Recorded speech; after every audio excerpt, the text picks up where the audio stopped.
It was the summer of 2001, and the air around Lexington, Kentucky buzzed with excitement for the Bluegrass Derby, the biggest horse race of the year.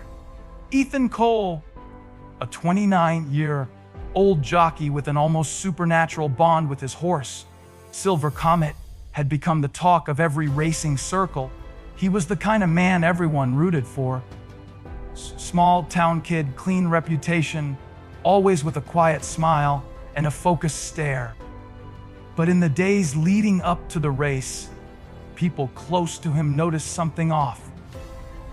He'd stopped eating with the team, skipped morning training sessions, and was constantly looking over his shoulder as if someone was watching him.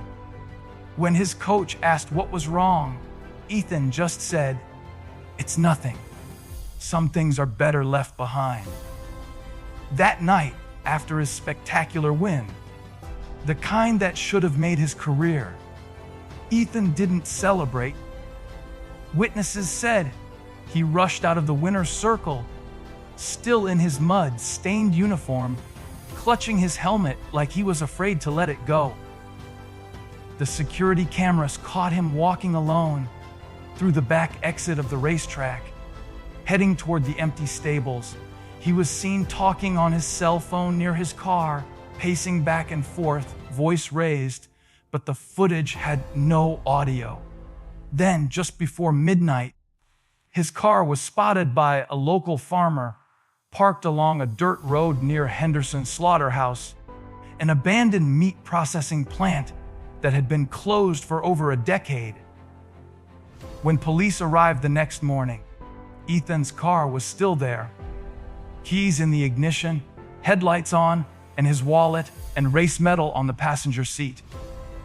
No signs of a struggle, just tire tracks leading off into the tall grass, and then stopping halfway. What made it stranger was that Ethan's phone kept pinging nearby for several hours before it went completely dead at 3:17 a.m. Locals who lived near the old slaughterhouse claimed they saw a flashlight moving around inside that night. But when questioned, none of them dared to check. To them, that place was cursed. And after Ethan vanished, no one went near it again. The Henderson Slaughterhouse had always been more than just an eyesore on the edge of town. It was a place wrapped in whispered stories and local superstition. It shut down in 1989, officially due to unsanitary conditions. But everyone in Fayette County knew there was more to it. People said workers started quitting after dark stains began appearing on the walls, stains that wouldn't wash away no matter how hard they scrubbed. Others claimed that during its final weeks, something had gone terribly wrong during the night shift. Machinery turning on by itself, livestock found mutilated, and one employee who supposedly disappeared mid-shift and was never seen again. By the time Ethan's car was found near those rusted gates, the slaughterhouse had become the town's favorite ghost story. A place parents used to scare their kids away from wandering too far. Locals said that if you stood outside the chain link fence at night, you could still hear it. The low metallic groan of conveyor belts, the screech of hooks scraping against each other, and sometimes the unmistakable sound of a horse whinnying deep inside the building. Teenagers dared each other to sneak in, but most didn't make it past the main entrance.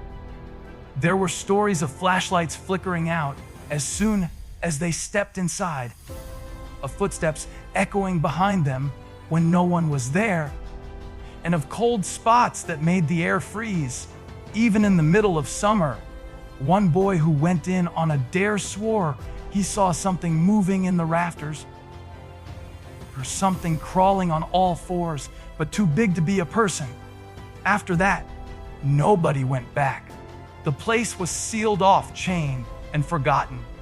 Still, when investigators reviewed Ethan's last known cell signal, it led directly to the slaughterhouse's main gate. not near it, not beside it. Right there. That was enough to stir the town's imagination again. Some said Ethan had gone there willingly, that maybe he knew something about the old facility no one else did. Others whispered that whatever haunted that place had finally found its next victim. The police ran a search of the grounds, but found nothing. No footprints, no blood, no trace of Ethan.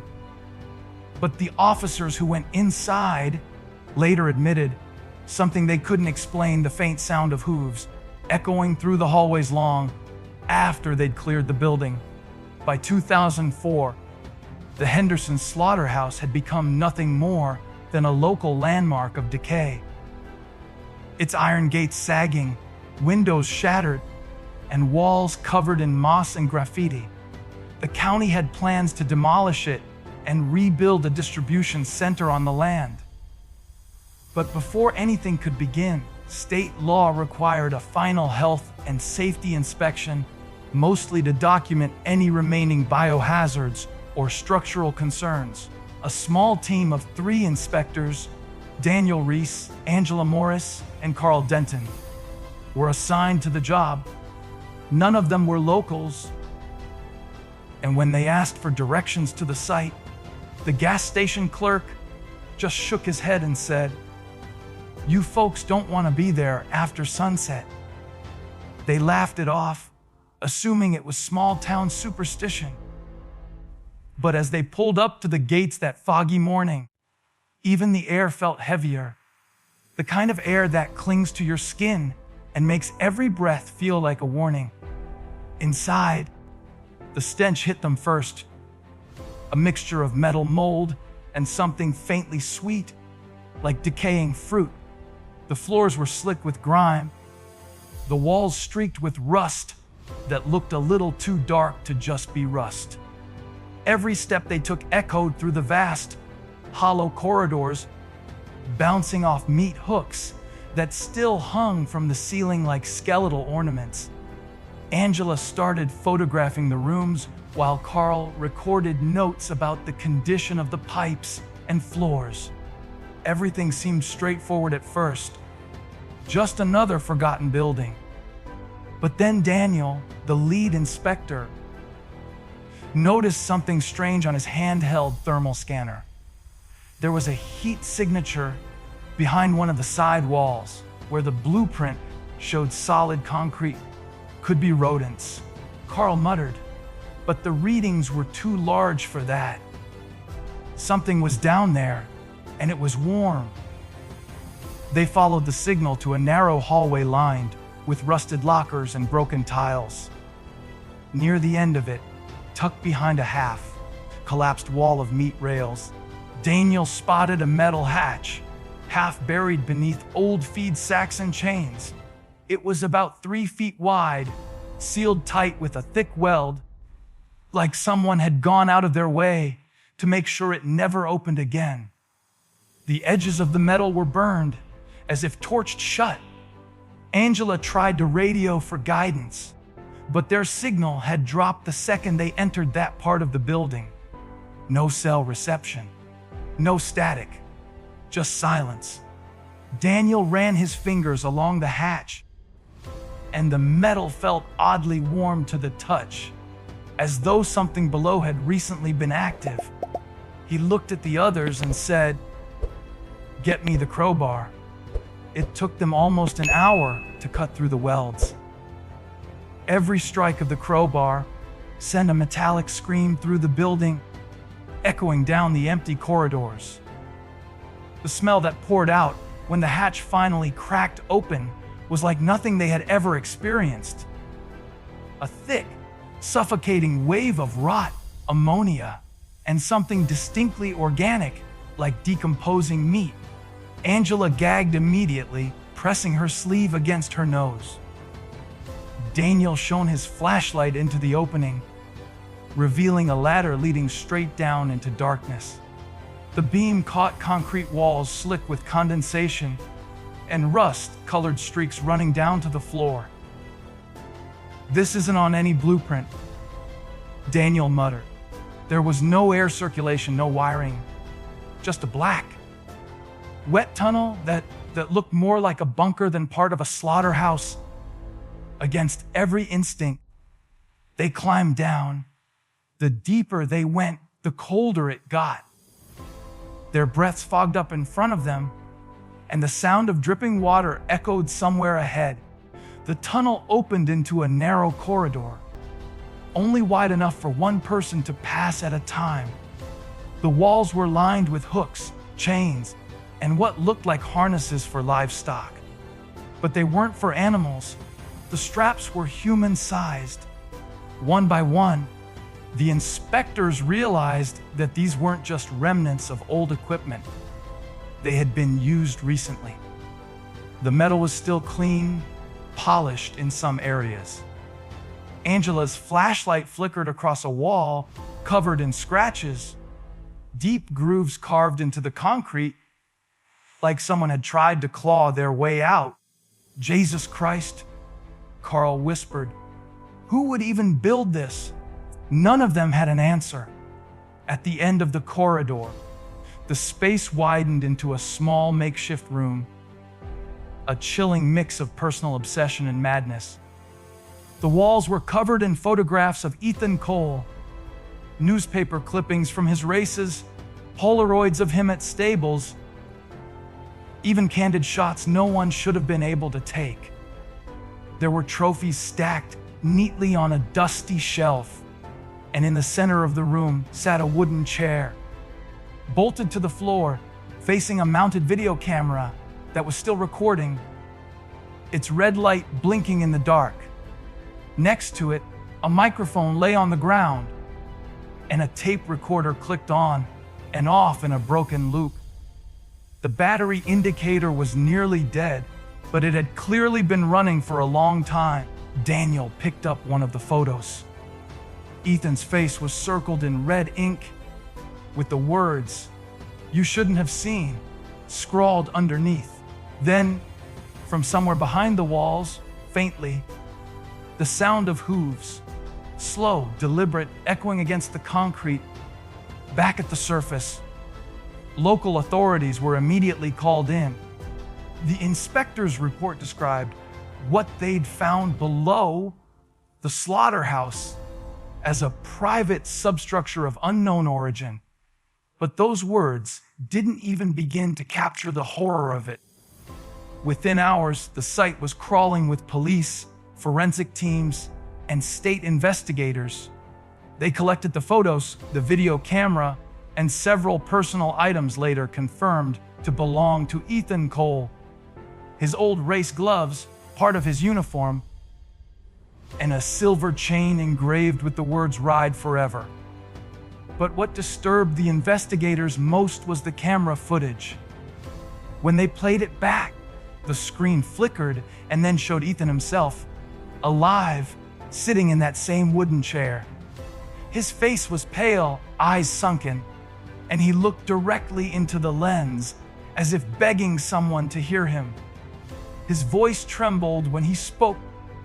He said, "I'd never ride again, not after what I saw in those woods." Then the screen went black. The tape ended there.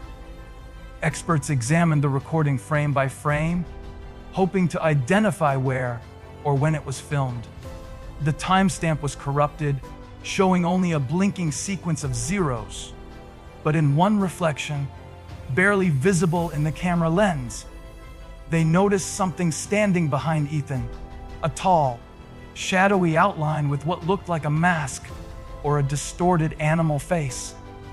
No one could agree on what it was, but the presence was undeniable. The investigators ruled out tampering. The footage was authentic.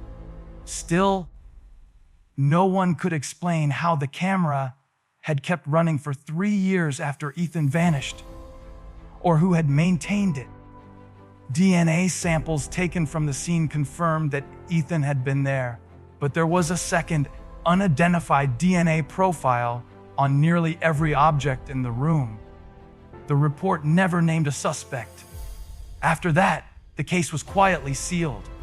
The hatch was welded shut again, the area declared unsafe, and the Henderson Slaughterhouse was permanently closed off to the public. But word got out.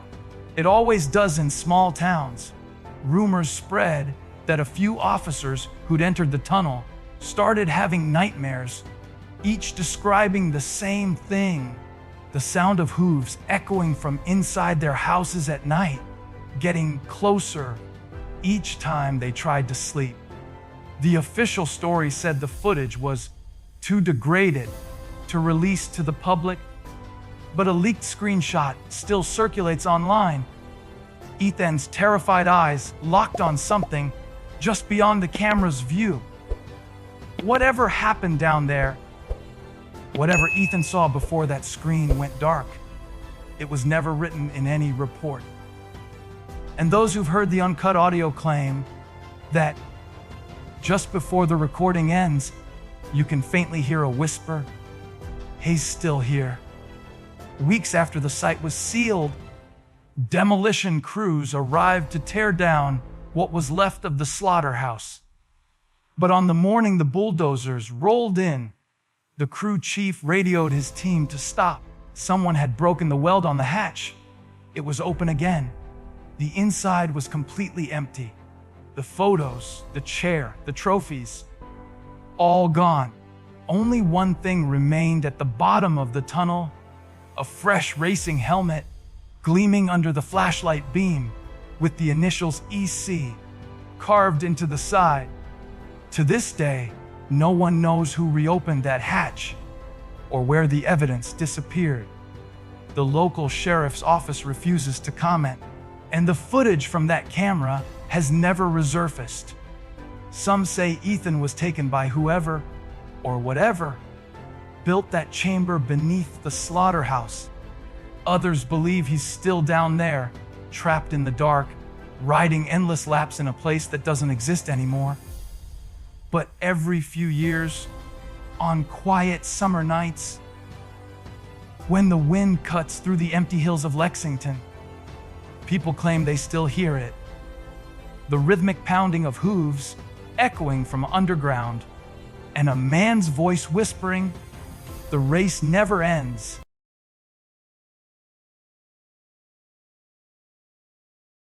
If you liked this video, don't forget to hit that like button, share it with your friends, and drop your thoughts in the comments below. Most importantly, subscribe and hit the bell icon so the next secret finds you first.